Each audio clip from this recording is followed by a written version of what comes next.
Hola, and welcome to episode 67 of Word to Your Mama. Today we have Colony Little. She's an arts writer, and she serves on the board of directors at CAM Raleigh, North Carolina, Contemporary Art Museum of Raleigh, North Carolina, or North Cackalack, if you will.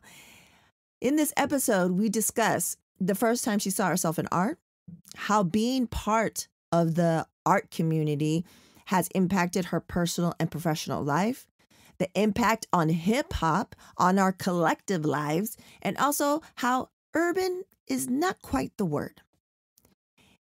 If you are a regular listener of Word to Your Mama, you know that she has been on. If that name sounds familiar, it's because it is. She was on episode 47, Colony Little and Yvonne Gallardo, The Future for BIPOC, Disabled, and LGBTQIA+ artists. During that conversation, we discussed some very important topics that of like what needs to be done and what continually needs to be done in those worlds with those institutions when it comes to, equity, inclusion, and all that stuff. So, yeah. In this episode, we get to find out a little bit more of the personal background of Colony Little and what her plans are, how she will contribute to the artist community.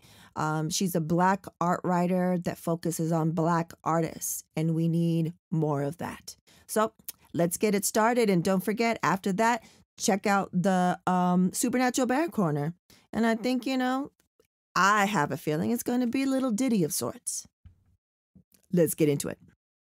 Okay, so let's go back to you. So how are you doing? Yeah. How have you been? I'm doing okay now. I'm doing better now. But this year started off horribly. Like I thought that, we've been in this extended 2020 for so long. Yeah. And I thought that once we got through 2021, I was like, okay, 2022 is brand new year. I'm going to travel. I'm going to go, I want to go to Venice this year. There are all these things that I want to do. And the year just started off with just way too many deaths. My poor doggy died, but I'm still reeling over losing him. I'm sure. And yeah, it's been hard to focus. Over the last couple of years, I break out my journal. I have last year's here. I break out my journal and I write my goals and, how many shows do I want to visit? How many articles do I want to write? How many pitches do I want to send out? All of that. And I haven't been able to really do meaningful goal setting for the year. So I'm kind of writing January off and then kind of just focusing on early February for plotting the rest of the year, because January was just a mess and a blur. And I'm over it. Over it, yeah. I have to, it can only go up. I'm hoping it can only go up from here. I'm so hoping for you. And I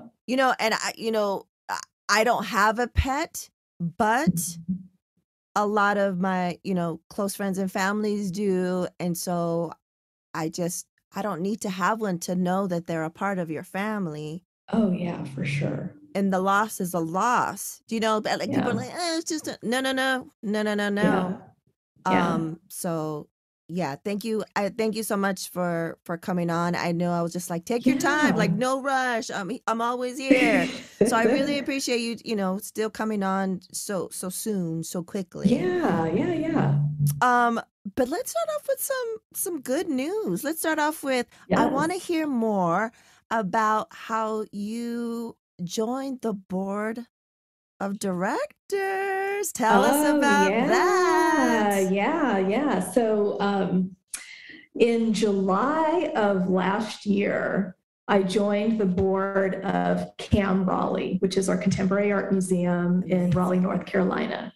And when I first moved here, because I moved to Raleigh in 2019, and the first week I was in Raleigh, the prior director, her name was Gab Smith, I ran into her at a First Fridays event. We have First Fridays here in Raleigh, nice. where a lot of the galleries and museums are open, bars do specials, so you can walk around and, meet different business owners and that kind of thing. It's a great way to get to know the city.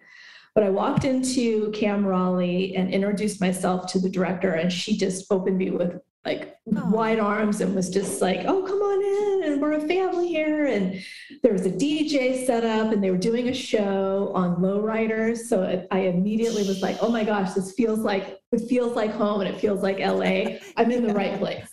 So CAM is a non-collecting museum, so they don't have a collection of art, which I appreciate. So we focus on art that's being created today, and we focus on fostering relationships among artists. So I was approached to join the board in the summer of last year, and I was like, oh wow, that was always something that I wanted to do when I was in LA. But I was so completely naive on what boards did in terms of fundraising and the financial commitments. I was like, so when I was approached to join the board, I was like, okay, well, financially, I don't have the deep pockets that other members have. But they were looking for someone to help tell the story of the museum and also help establish narratives for the artists that are shown in the museum. So once I heard that, I was like, I'm totally on board, because I love telling stories about artists and how they create their work. So that's really, that was kind of the impetus behind me joining the board. And cultural institutions have huge challenges just beyond the pandemic, just in terms of fundraising and where money comes from, and engagement and getting people in the doors and things like that. So you really have to think about, how are you going to engage the community? How are you going to engage the artists that you are selecting to show? There are a lot of challenges. Diversity, inclusion, equity, and all of those issues with respect to the people who work in the museum, the people who are shown, and the people who are collected. So there's a lot to contend with, and I really do want to help be a part of the solution and try to be a voice for people who have not felt like they could be a part of the museum community in the past. So it's a good time. There are a lot of challenges, but it's a good time to be on board. That's awesome. Congratulations. Yeah. And then when I did research and went to their site, I like that. I mean, I don't know if this is new or if they were always like this, but I like how they, celebrate and recognize what land they were on and the indigenous people that, occupied the land for thousands of years. And I like that a lot. Love what's currently there as, what they're showcasing. And I was like, yeah, it's a good fit for you. Like, it seems like such a good fit. Yeah, they're last December, it was right at the end of the year, there was a fundraising luncheon, and we had an artist talk, and I moderated the discussion. It's with a young artist, emerging artist, I don't want to say young. Her name is Lakia Shepherd, and she's created some really interesting work that digs into how her upbringing has influenced who she is today, and kind of how she's charting her independence and finding her voice. And we had just an artist discussion. It was the first time she spoke in front of a group, and she nailed it in terms of being able to express what her art means to her. It's a vulnerable place, especially when it's the first time you've had any kind of solo presentation of your work. And she's also a writer, so she's written about her work, and she included a lot of poetry and prose in addition to the works that she displayed. And she was really comfortable. I was just so impressed with her ability to share not only her writing, but also talk about frankly, what her work is about.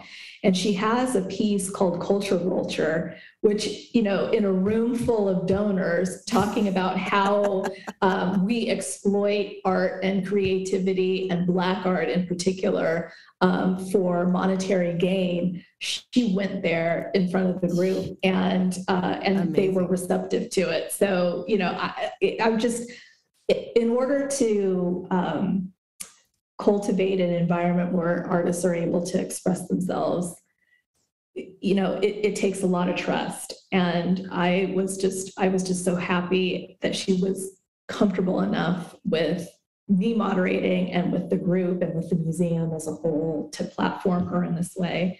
It was a really special moment. So, at the end of that, I was like, okay, I feel like I'm in the right place here. And I feel like, in terms of, volunteering time and efforts, that's definitely where I need to be. So it's amazing. Well, I can't wait to, hear and see more of what they do up in Raleigh, North Cackalack.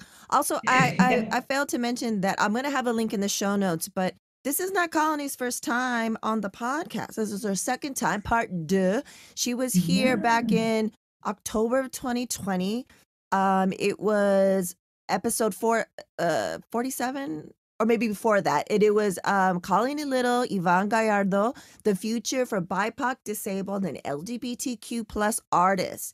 That's an amazing conversation. Make sure to go listen to that. I mean, Colony and Yvonne's insight. I mean, I mentioned it in that episode that when I started this, I knew that I wanted to address those issues, especially during that time, what was happening in our country during that time, and to have two dope women, women of color discuss. And I mean, it's amazing. So thank you again for being on here. But that was such an amazing conversation. And what I really appreciated about it was that, I had never met Yvonne before. And, when we met virtually as well. And so it was kind of like being able to connect with people through art is an amazing thing, because you just start to learn that you have other things in common. And so, those discoveries were a pleasant surprise. So. We had music. I mean, I'm sure we're all in the same age bracket, and just kind of like that sensibility. And I don't know if you have been able to, and I think a lot of people that listen to this will understand this. We come from a generation where, especially us and Yvonne, and we are of color. We come from a certain time. We grew up in a certain time where hip hop really impacted our lives. To a point where we weren't fair weather fans, and it's still to this day. There's certain aspects, the elements. There's a certain integrity to it, right?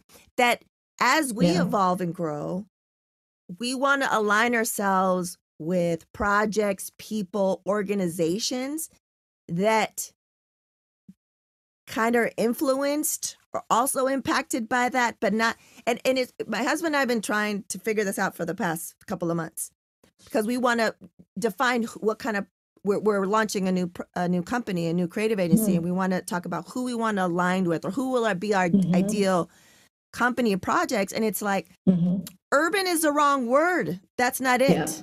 Yeah. But do you know what I'm saying? Like, you were at this amazing museum. There was a DJ. The vibe was there. There's a certain, I don't know how to explain it, but and I feel like you get it. Yvonne gets it. It's like an elevated, I don't know what that word is though. Do you know what I'm saying? Like an elevated. That's so crazy, because I talked to a lot of people about that. The funniest thing, I had a conversation with a friend of mine here, and she's this amazing nail artist. Her name's Crystal. And we were talking about clubs, and, I'm at an age where I'm not going to be the old woman at the club, right? But you want to hang out and listen to good music. And, I'm all about, really good DJs and creating a vibe and that kind of thing. And so we were talking about like, how can we set up a night at this bar that just opened up, but it's like for grown folks only, like not, like we're not trying to be part of a scene. We're not trying to deal with bottle service. We don't even want to really like dress up. You know what I mean? Yeah. You just want to like listen. It's the vibe. You just want to hear some good music. People who appreciate old school hip hop, but also, can pick some underground artists that are relevant today, but not so beholden to the commercial music industry and scoreboard mentality where it's all about streams and, like how many hits you got to be relevant. So, it's a fine line, and we're out there, I think that for folks that are our age and, I don't have children, but all of my friends do, and their kids are college age now, and so their interests and responsibilities are being pulled in a lot of different directions, but that doesn't mean that their love for music and especially hip hop goes anywhere. So it's like, how do we tap into that and cultivate that? Because if we don't, we're gonna let, I don't want to get on a soapbox about generations, but we're going to let younger folks kind of dictate and tell the story of kind of that era. And, based on what I'm reading right now in music journalism and stuff, it's like really frustrating. Like, and I don't know, there's a responsibility to preserve legacy in the arts, not just in music, but in visual arts, that I think is lacking. And in the visual arts realm, I think that we leave it to historians, art historians, and curators, and they do an amazing job, but it comes from a very scholarly place that is not always inclusive of individuals who this art should be reaching out to. So anyways, I think we got off on a tangent there, but I'm very, very protective of the hip hop that I grew up with, and making sure that it's respected. And I think that's why we had so much fun with like the early verses shows, like it was kind of all of us. That was a venue where we all came together, and it wasn't about a scene, right? Because there was no scene to be had. We were all just home and, just vibing off of memories that this music provided. D Nice did the same thing. Oh yeah, D Nice was there for us from the beginning. Yeah. He was and there, still out there, trying to do it. Yeah. So, yeah. Yeah, you're right. And I think it's like, as both of us are storytellers in different ways, for me, as a parent and as an older parent, I feel that's my responsibility, to teach the supernatural bear the origins of things and the history of things. And so today we're driving to the park, and he was like, I've been getting ready and I've just been singing a lot of Hall and Oates. Can we listen to Hall and Oates? And I was like, my job here is done. Success. See that too. I think that's the other reason why I love you so much, is because it's not just even hip hop. We have a love for new wave and Hall and Oates and old school R&B, and I mean, I think we've had some Depeche Mode and Duran Duran moments. Yeah, I mean, like it's I think that there was a time where we could all coexist and appreciate each other and our interests without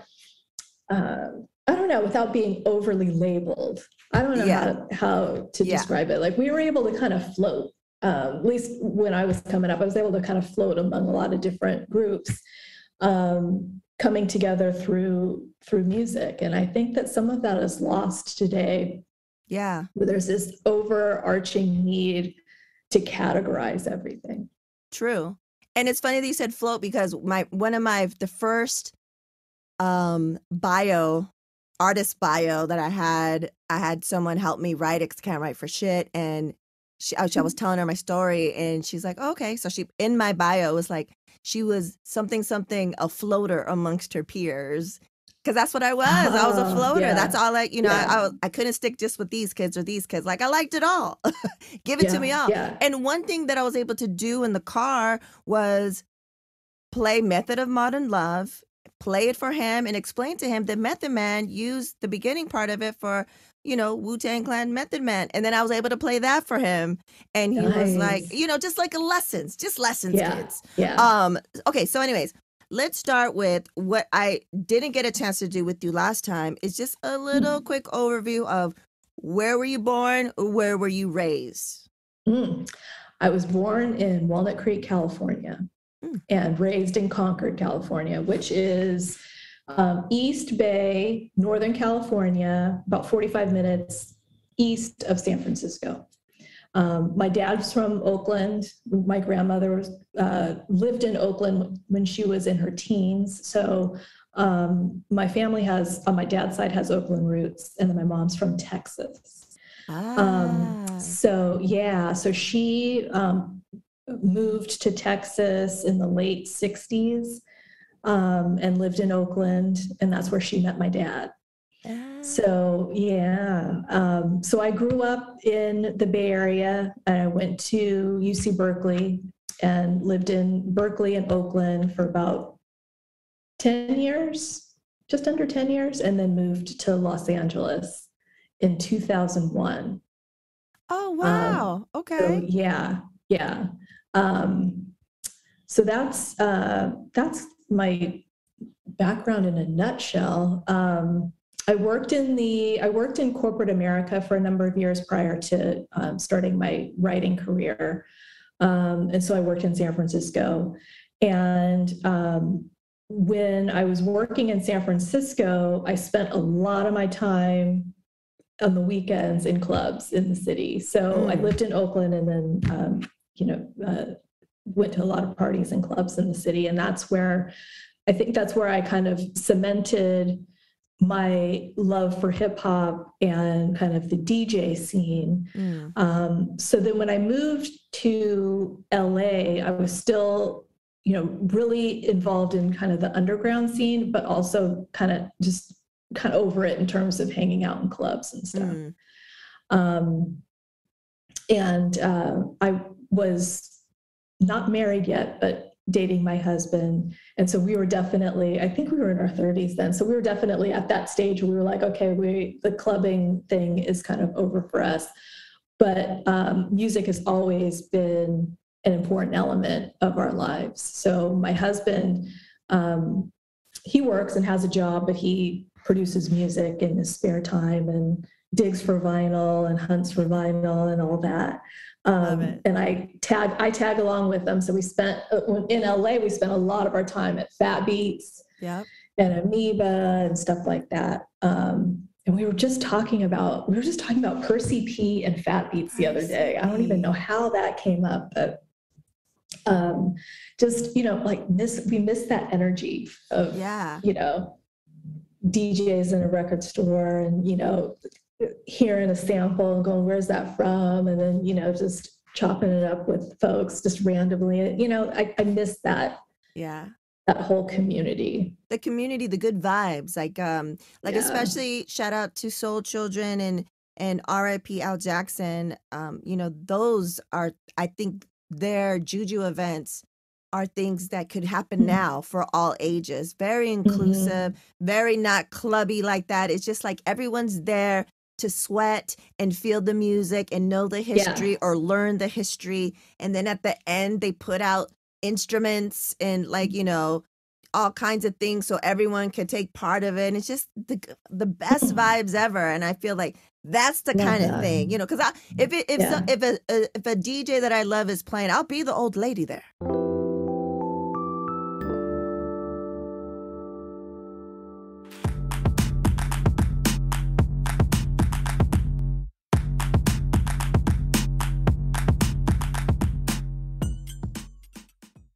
We're relaunching the Cove Collective Book Club in March 2022. It'll be a membership-based virtual book club for women of color, where we'll have seasonal meetups, digital book discussion guides, author Q&As, downloadable resources, and much, much more. Pay $49 per quarter every 3 months or $149 when you pay for the year up front. Head to our website, covecollective.ca, to sign up for the waitlist.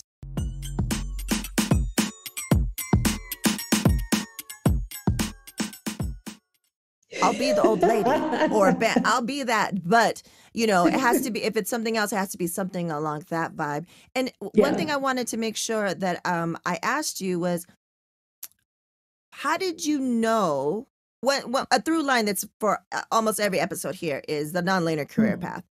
But did you know, when did you know that art was always like in your soul and you wanted it to be something that you did and focused on and helped and cultivated? Yeah.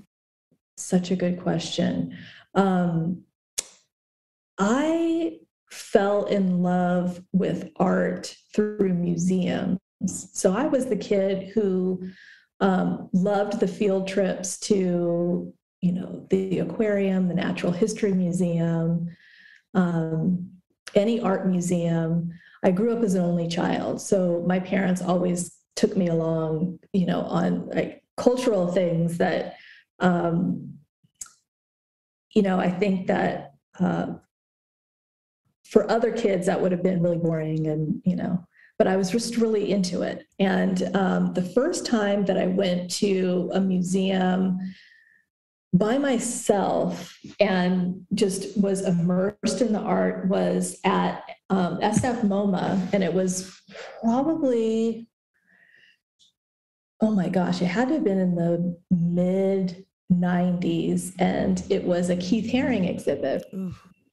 And I was just so obsessed with him as a person and how he experienced New York. And so at that point in my life, I wanted to live in New York, and had this really like completely unrealistic view of what New York was like in the 90s. But that was a goal. Like I wanted to live in New York.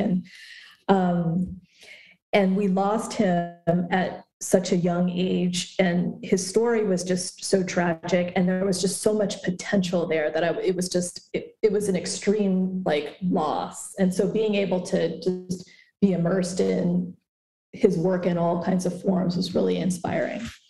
That was a show that left an indelible mark on me. And then there was another show that I went to, and I saw this piece. I think this was at like the DeYoung Museum or something. And I saw this piece by Archibald Motley, who was a Black writer in the early 1900s. And he did a lot of like, jazz age paintings. And there was this one painting, and it was in like a big ballroom, and everyone was dancing, having fun. And there was this woman, and it was almost like she's in the center of the frame, and she's dancing, and her head is just like, you know, like whisked behind her, and she's just like enraptured with the energy and what's going on. And for me, that was just like, that felt like my life at that moment. Like just, I don't know, it just felt very aspirational. And it was one of the few times where I actually saw myself rendered in a painting, and in a unique way. And that just stuck with me. So I always knew that I had to be surrounded by art. So that was really kind of my creative release from a job that was very left brain and very analytical. I worked in the insurance industry and worked with technology companies. And so I was surrounded by engineers and, you know, scientists and, you know, the .com boom and all of that stuff. And while that was exciting from a technology standpoint, there was always that creative side that I that was an itch that I needed to scratch. But I didn't start writing about art until I came to LA. And that, again, my experience in LA was a rough transition, because it was just hard for me to find my tribe and find my footing. And through art, I was able to do that. And in moving from LA to Raleigh, I see even the differences in how artist communities are fostered. I was, as much as I wrote about art in LA, I never really felt part of the community. Part of that was because I, at one point I lived in Santa Clarita and had to drive, an hour just to get to see a show and all that. So I wasn't as immersed in the scene as much. But art was always the way that I could find home.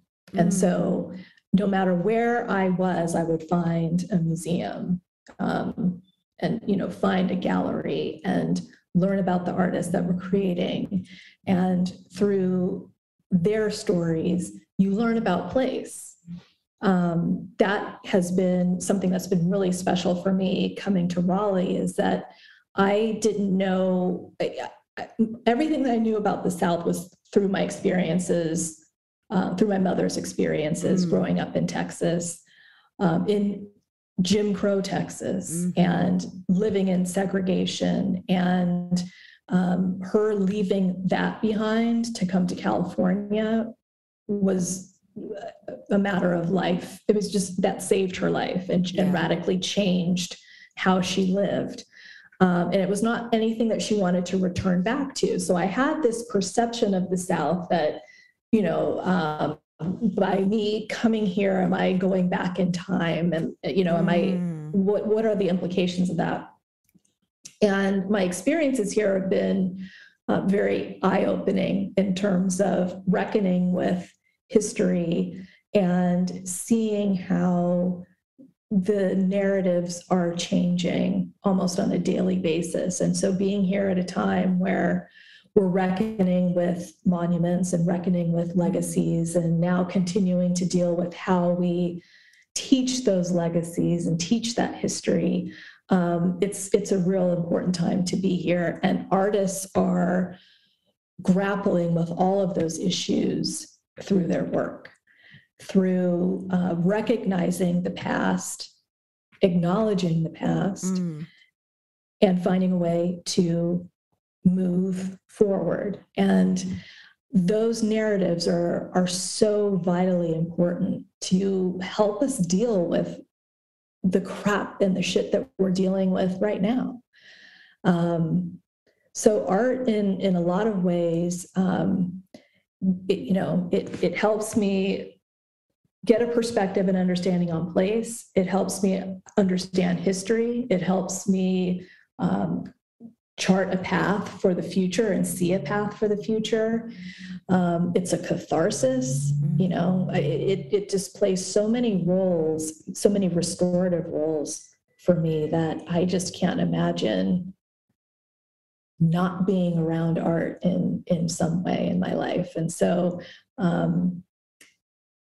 through writing, I feel like that's a way to not only kind of cement those themes in my mind, is that it helps other people understand where the artist is coming from, and helping them connect the dots between some of the historical narratives that they're trying to share in their work, that might not be as immediately apparent in looking at a piece, but kind of digging into that background and that story is an important element in understanding the work. That's amazing. And so being a Black writer, arts writer, now you're on the board of directors at CAM Raleigh, and your focus since the last time you were here was, Black artists. It's been a year and a half, I say. Two things. Has your writing, your perspective changed? Because, as you mentioned before, you wrote about art a lot in LA, but you didn't feel a part of the community. But now you are a part of the community and feel a part of the community. Has that impacted the way you write? And second of all, what shifts, if any, have you seen in the short amount of time? Because they say, art evolves or strengthens or all these different things in time of crisis. It dictates what's happening currently. has there been any shifts in the artists that you've covered, the artists that you've had conversations with since the last time we spoke in end of 2020? Well, the first question about has my writing changed, that's interesting because when I was in LA, I spent a lot of time writing about shows, writing about exhibitions, but I shied away from interviews and studio visits.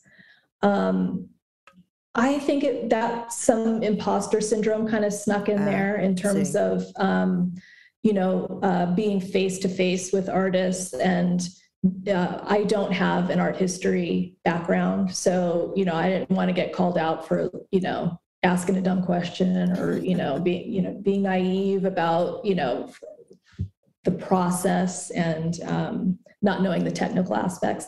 So it was something that I avoided. And I never realized it until I moved here. And I started writing for a local magazine called Vulture. It's the arts and culture magazine here in Raleigh. And I started doing more interviews with artists and going into their studio spaces and being invited into their studio spaces. And that dialogue, that direct dialogue, fed my soul probably more than me writing about them in a magazine. I got as much out of it as they did. And so now I look to interview artists far more than I did before. So that changes writing tremendously because you're not as wedded to your own voice. You're now incorporating the writer's voice and their words, and you want to make sure that you're doing their work justice. So I tend not to do I don't publish verbatim interviews like, here's the question, here's the answer. I, tell a story and then weave their voice into the piece. But that's probably the biggest way that my writing has changed. In terms of kind of what's changed for artists here since we last talked, if I'm understanding the second part of your question. Like if you notice, because I have seen the shift where you are, interviewing, it's like a different type of writing. And because your focus has been Black artists and the circles you're in and things that you read, has there been a shift with artists and what do they feel? Just the space, the mental space of their art, and how have they been moved to change it? Are they, what is, if there's any shifts that you've seen? Everyone that I've talked to, an artist, or the artists that I've talked to have been indelibly changed by the joint forces of the pandemic and the cultural reckoning that we're having right now, that continues to evolve. And so in the conversations that I've been having, their work has been, a way of grappling through those issues. And every artist kind of deals with it differently. For example, last year I was able to, I interviewed Betty Saar, who's one of my all-time favorite artists. Every time I talk to her, I turn into just like a pile of mush and get all garbled and, just go, I really like you. And, I can't even form complete sentences. So I was able to interview her on some work that she did during the pandemic, and hearing her perspective as an artist in her 90s and, what she had to deal with in terms of dealing with isolation in the pandemic was very different from an artist who is in their 20s and, relished being isolated and, having the time to create and not having to, be part of, a very popularity driven art scene. So like the perspectives on dealing with COVID-19 and the pandemic were really different. Where one artist was like, okay, I had to find solace in the materials and the objects that were sitting around me. And, I had to kind of take comfort in that. And another individual who, was like, okay, I'm embracing the solitude and I'm going to come up with something really creative and innovative as a result of it. So kind of grappling with those things has been really interesting. And then in terms of, dealing with monuments, police brutality, racism, sexism, this barrage on reproductive rights. I mean, there's just so many issues that have come to a head. Artists have to find a way to grapple with that and address that in their work. There's a show that I just saw at the Nasher Museum, which is Duke University's museum in Durham, and it's a show on reckoning and resilience and how artists have kind of dealt with these internalized issues and how have they processed the trauma and the pain, that has come out through protests and that kind of thing. And so there was this one photograph that just hit me over the head. It was of this man who he was on a riverbank and he was submerged in water, partially submerged in water, with an American flag underneath him, soaked in water. And I think there were 2 children standing nearby. So it's a very violent scene of a man who appears to have drowned. That image was striking enough as it is. But in the wall text, and I'm going to write about this at some point because it really disturbed me. But in the wall text, it mentioned that when the photographer was shooting the image, a canoe was floating by with 2 white individuals in the canoe.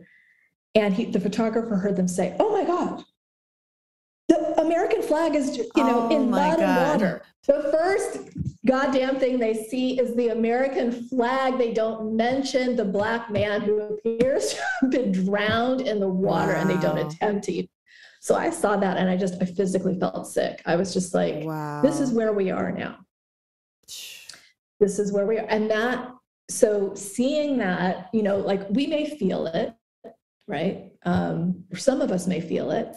Yeah. And then others are able, both in the pandemic and I think also through all of these social issues that we're contending with now, there are others that can just live their lives as if nothing's going on. Yeah.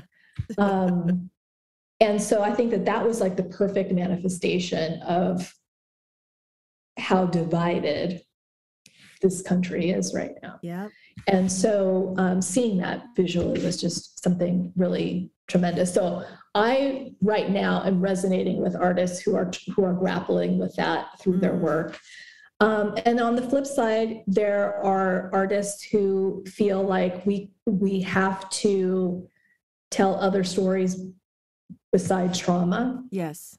And we have to celebrate joy. Yeah. And so one of the things that's really profound in that show is that there are artists who are telling new stories, who are thinking about, what are Black futures? What does our future look like? How do we enjoy the present, and how do we celebrate joy in the present? So there's some photography by Kennedy Carter, who is a photographer who I adore. She's doing some phenomenal editorial work right now. But there are some images of a young girl, standing on a horse and just looking regal, and kind of celebrating those moments is equally important. So I love the balance there. Yeah. In terms of storytelling. Yeah, definitely. I always think joy equals resistance, and we need to, especially during these times, we need to show, like you said, the balance, and show our people enjoy, having joyful moments, and like you said, the futures, what's possible, because just like when you mentioned that piece of art that you saw yourself for the first time ever, that changed you, right? And I know that my relationship with art would have been dramatically different if I would have seen myself as when I was young, seen myself somewhere, and that didn't happen for like a long time. And I was going to ask you about Betty Saar, am I saying her name right? Because I found out through a little birdie that she's your favorite living artist. And then I did research. I was like, oh, I'm not knowing. And I did research. Amazing. If I would ever get a chance to meet her, I would want to hug her. Like, she's one of those. There's people in the world that you just want to hug. Like, even digitally, I felt that energy of like, wow. Like, so I'm sure her work is amazing. I'm so happy that I know about her now. I definitely am going to have a link to her work and anything that Colony has said during this conversation. I mean, I want everyone to learn about all this shit. Do you know what I'm saying? Like, spread it wide and far. Okay, so let's get into the not so rapid fire questions, the AKA slow as hell questions. But this is part deux, because you've been here and you answered them already. Okay. And this is going to be a little bit special because I didn't make these up. The same little birdie that told me that who your favorite living artist was. Who told you that? Put these together. And maybe if I start, asking these rapid fire questions, it'll give you a sense of who the little birdie is. Are you ready, Colony? Okay. Duran Duran or New Order? What? How? Oh my God, that's like a mother choosing favorite kids, Duran Duran or New Order. Oh my God. That's a Sophie's choice. I do know who asked you this. Who do you think? Who do you think? It's the person who owns these records that are behind me. Okay. Ren Rock. You're wonderful. Okay. You're wonderful and lovely husband. So thank you so much. Oh man. Okay. So I love them both for very different reasons. You can only pick one, Colony. Okay. This is supposed to be rapid. Okay. I mean, that's why it's called AKA the slow as hell questions, because it's never that rapid. New Order I still listen to. So I'll go with New Order. Okay. That's tough, man. Yeah. I wouldn't be able to answer that because you're right. There's good things for different reasons and seasons. Yeah. And Duran Duran, I was a big Duranie when I was a wee lass. Who was your favorite? Who did you have a wallet-sized photo in your Hello Kitty wallet? John Taylor. It was John Taylor all day, every day, because he played the bass. I mean, come on, he's gorgeous and beautiful, and just yeah, yes, all day, John Taylor. John Taylor, exactly. Yeah, okay, next one. I feel another Sophie's choice: Sade or Mary J. Blige. Oh. God, these are hard. Oh, he knows you well. Oh no, Sade. Because I saw Sade live. That was probably one of the best concerts I've ever been to. And it was, oh my God, it was just so much fun. And Sade is like, both Sade and Mary struggle with like dance when they perform live. Yes. But Sade is, the band as well. It's like that's a show. Yeah. Mary as a writer. Yeah. I mean, there's no comparison. But yeah, I have more Sade albums, and yeah. Okay, so Sade for that one. Sade. And the last one is De La Soul Saturdays or Tribe's Bonita Appleblanc. Oh my God. So you're not asking me like existential questions, like, you know, I was prepared for that. Part two is always, you know, personalized in some way. And he came through. I was going to do it myself, but he provided this without me asking. Okay, Amazing. Okay. Saturdays or Bonita Appleblanc? Oh. You know, a roller skating jam called Saturdays always comes through. I mean, that's like, in addition to it just being the best roller skating vibe out there, you can clean to it, you can dance to it. You know, that's sunshine in a song. So True. that always puts me in a happy mood. So yeah. And because it's part deux and so much, I mean, little time, but in a pandemic and in this thing that we're in, also a lot of time has passed. What are your latest new hype songs? Is there a new hype song that you recently added to your repertoire? Oh.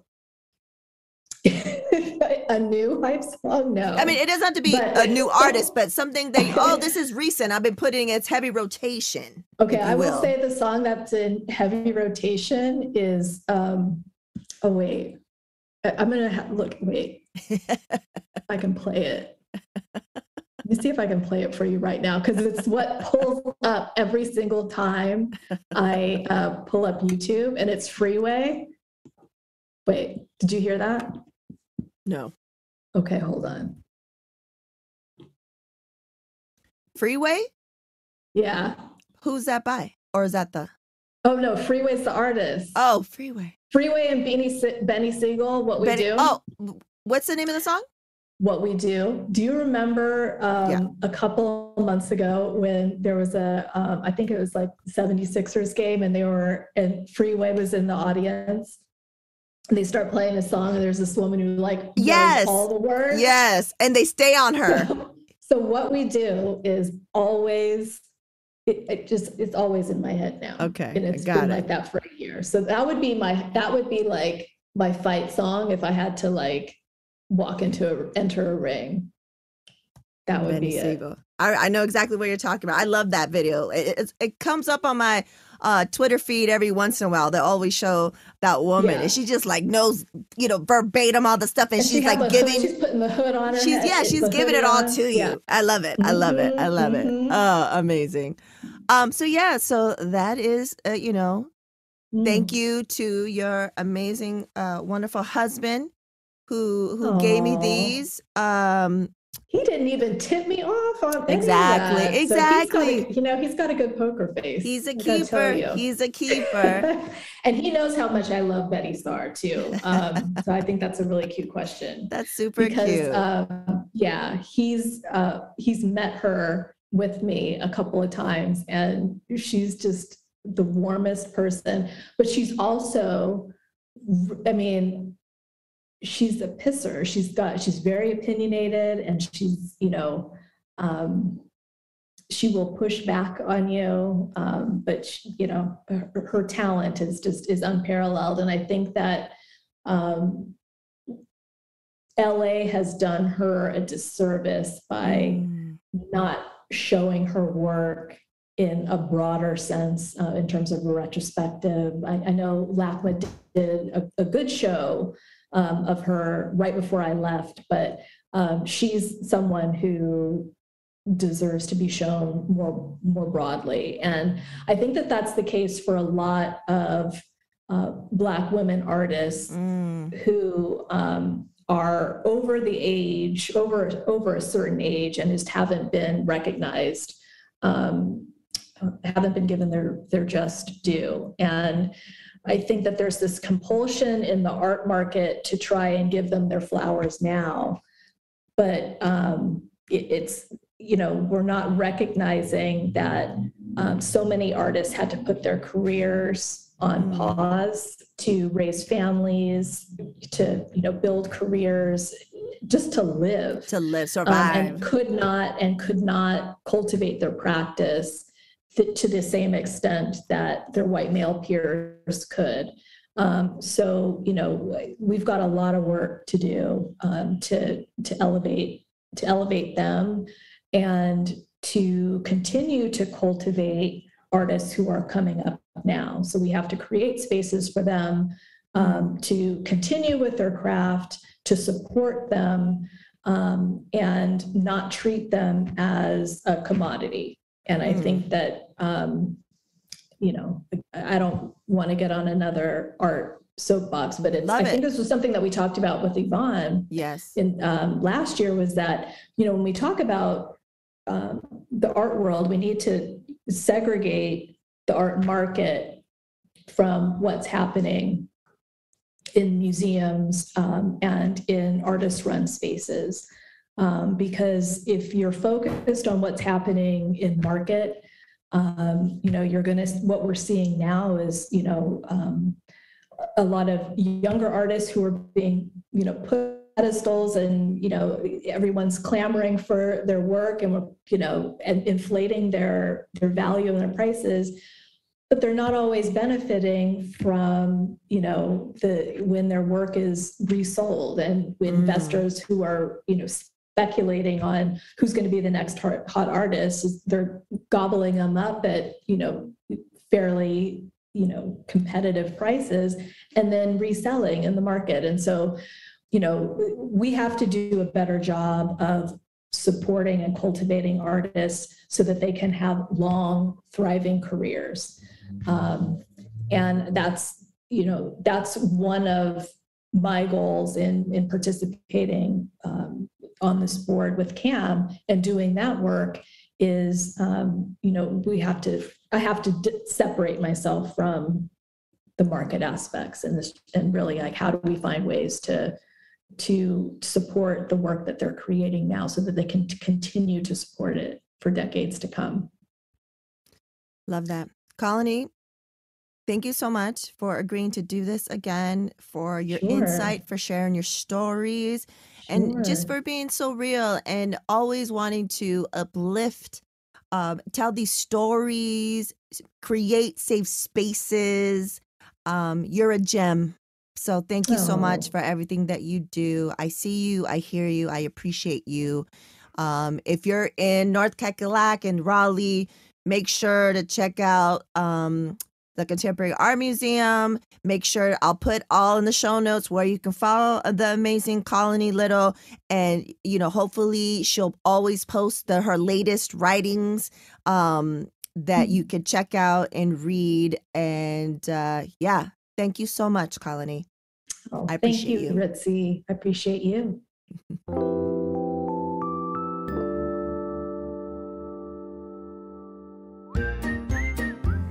And now, introducing the Supernatural Bear Corner. Supernatural Bear. Whoa, here she comes. Watch out, boy, she'll chew you up. Whoa, here she comes. Watch out, she's a man-eater. Whoa, here she comes. She's a man-eater. Ooh, it's wow. Whoa, here she comes. She's a man-eater. Woo!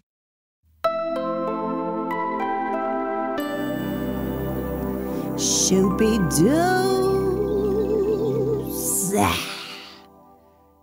There you have it, folks. Episode 67 of Word to Your Mom with Colony Little. What a gem. What a gem. Don't forget, we're going to have everything we talked about as far as links in the show notes, as we do for every episode. And as I predicted in the beginning of the episode, Supernatural Bear Corner was definitely a little ditty. And also that is evidence of my top shelf parenting kids. Top shelf, because Hall and Oates has been a part of his life since he was in utero. But if I really, really think about it, epigenetics, folks. It's not just for trauma. I think quality taste in music has been embedded in this human. And then you combine it with having an old soul, forget about it. I mean, he's over there in the shower singing stuff that, is from our time. He's over there playing in his room, singing Hall and Oates. And as you heard in the story, requesting it. I mean, sometimes you got to toot your own horn, and I'm tooting because he's Hall and Oates. He also asked me he wants to see them live.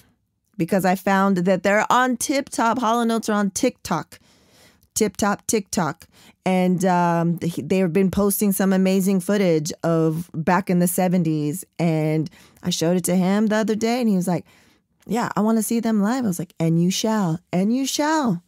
I've been to almost every Hall and Oates concerts since the early 2000s. And I want to give a shout out to his tia Karen and his uncle Mr. D and his tia Erin, because they hopefully, if it happens, will witness him seeing Hall and Oates for the first time. We'll keep you updated. But yes, thank you again for supporting. I believe next week we'll be able to announce the good news that I've been alluding to the past couple of episodes.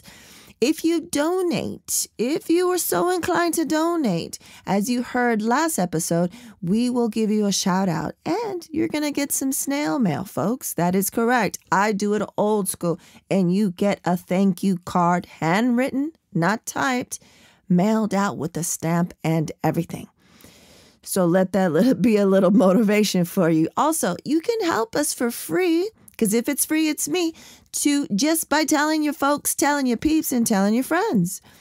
There's also the Patreon, different levels. There's also Buy Us a Whiskey, which is really just like another way of Patreon, basically. You can do one-time donations. You can do ongoing subscriptions, and you get perks and things that regular listeners don't get. So yes, there's multiple ways of helping us out. If you help us, you are helping to get more diverse voices out there. So yes, let's do it. Also, as you heard today in this episode, we got a promo. All month we've had a promo from the Cove Collective, and I'll put a link in the show notes because I was a guest on the Amazing Ladies podcast, and they're in Canada. They're in Canada, and I love building the bridge with amazing, talented women of color. Cross imaginary lines and borders. So yeah, let's keep building, and as always, we reap. Word to Your Mama is owned and produced by Ritzy P. Intro beat produced by Nico Beats. If you want to know anything about Word to Your Mama, including Media Kit, go to wordtoyourmama.com. And as always, Word to Your Mama is brought to you by ritzyperiwinkle.com.